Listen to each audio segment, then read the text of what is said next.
of ice. So this is a look again along the North Shore, I-12 near the Robert exit if you're traveling towards Tangipahoa Parish. Speaking of St. Tammany Parish, we want to get an update on the operations that are happening there. Yeah, let's turn things over now to Michael Vinceno, who is there for us. And Michael, thank you so much for joining us. Really appreciate it. I know there's a lot going on this morning. So kind of talk to me about what are the main things y'all are focused on this morning for folks out there? Well, this morning, first off, good morning. Thanks for all you guys are doing today. The primary concern this morning, as we expected, is the elevated roadways, the bridges, and it seems like the main concern is I-10 and I-12 throughout St. Tammany Parish. We have a couple of closures. Obviously, you guys have talked about the twin spans trying to get into the city. It's closed at the Oak Harbor exit, but also the causeway is closed, obviously.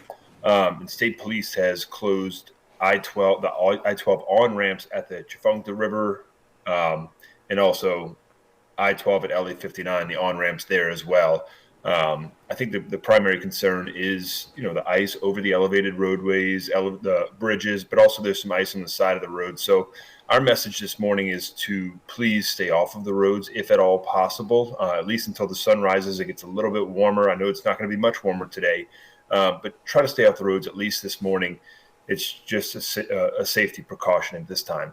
Now, Michael, we also know that CLECO has been reporting a few hundred power outages across the St. Tammany region. I think y'all are just shy of about 400 right now. That's just with CLECO. But what are you going to be doing with those folks? You've got those warming shelters still open today. Any other resources available for them? Yeah, so the message we've been sharing for the last day or last couple of days in preparation is if anybody is out of power and if they need warmth, to please call 911. They'll point you in the right direction of which warming shelter you should go to at this time. The Giving Hope Retreat in the Lacombe area, they have been a great partner of ours, and they are open and they're willing and they're prepared to accept our citizens who are in need of warmth. You have to bring your own bedding and your essential supplies like medicine or any food you may need. But to please, for our citizens to please call 911. They're prepared. They know which direction to point you in terms of a warming shelter. So that's the message at this time. But there's about 370 people without power. I think the most of that is in the Slidell Pearl River area, about 270. Otherwise, it's scattered throughout the parish. But there's no real widespread power outages due to icy conditions. But I do know that our power providers are working as quickly as possible to get that up and running so everyone could have warmth again this morning. And Michael, speaking of preparations, our WDSU First Warning Weather team has been talking about this for the past 4 or 5 days about what's to come with these freezes and things like that. So what have you all done to prepare for these next few days? And also, you talked about the resources there for folks, but what are some additional resources folks could keep in mind for later on this week as well? Well, we've been monitoring this since last Thursday, just like you guys have, and been telling all of our citizens about that. But really, the big steps were taken yesterday afternoon. Our public works crews went out and sanded our bridges, roughly 78 bridges that we put sand on top of, and that just helps us keep those bridges open a little bit longer. But we've been preparing. All of our staff has been on standby. Our utilities crews, public works. If a situation presents itself that we have to respond to, that's exactly what we're going to do and be good neighbors for our citizens. But it's, the coldness doesn't stop this morning. In fact, I think it's supposed to be a little bit colder tomorrow morning, although there's not the threat of freezing rain or icy conditions. But, warmth and continuing to reach out to your vulnerable neighbors and loved ones, checking on your pets, our animal services crews. They want you to call them. We have an animal control officer on staff 24/7. They want you to call them if you see an animal outside in the conditions to reach out, and we will respond to that.